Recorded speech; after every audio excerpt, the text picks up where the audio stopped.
Dreaded and reviled by many, Britain's 19th century asylums provide a unique window on how the nation once housed and treated the mentally ill. So they became big business. They were warehouses for social outcasts, mixed with people with depression and mania. I mean, the whole thing was just a Gothic horror. So what I'm wondering is, was there some method to this madness? From Victorian times through to the 20th century, disturbing treatments like draining blood, inducing vomiting, and shock therapy were common. Professor David Pilgrim knows how unhealthy some of this past has been. So why did doctors turn to using such extreme measures? Basically because they were clueless. I mean, they were faced with this massive task of dealing with lunacy. In the 19th century, they developed things like douching machines. Sometimes they would push them into cold water till they nearly drowned. It was the idea that if you reached a point where a near-death experience, this could alter your consciousness. Did they not get a clue when a lot of people were dying?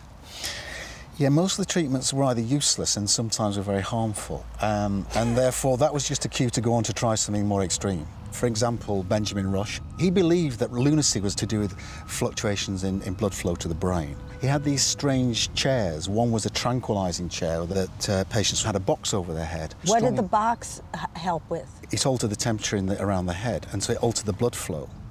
Patients were strapped in these for hours on end. And bear in mind, this is one of the reformers. This is one of the nice guys.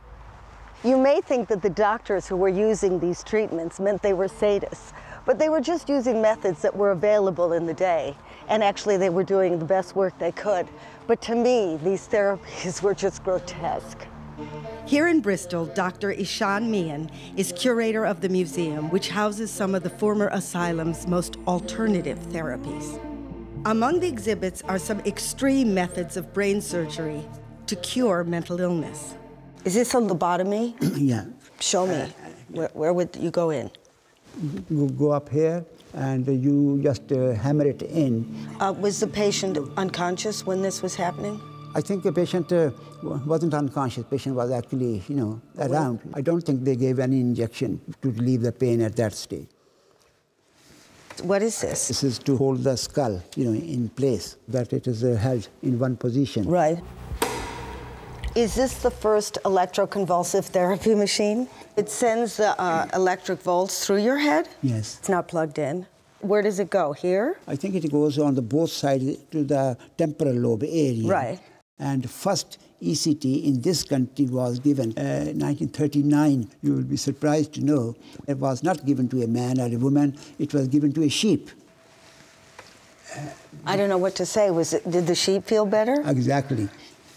Okay, what were the earliest restraints? I think earliest restraints, they were actually using chains, but they were really very horrible. I assumed that the chains didn't work, and then who came up with this little number? Is this the latest in straitjacket? This was the kinder way, instead of having the chains. Kinder? So you put this on because the patient is aggressive. I think the danger is he can harm himself. You look like you did this a few times. Do you think you could untie me? Of course. Do you mind? That would be great. Thank you. You are most welcome. The number of insane were actually growing faster than asylums could be built. So by about 1900, there were over 74,000 patients in asylums across the country. During the First World War, they reached bursting point, as many were transformed into hospitals. The treatment of troops suffering from shell shock would dramatically alter psychiatry.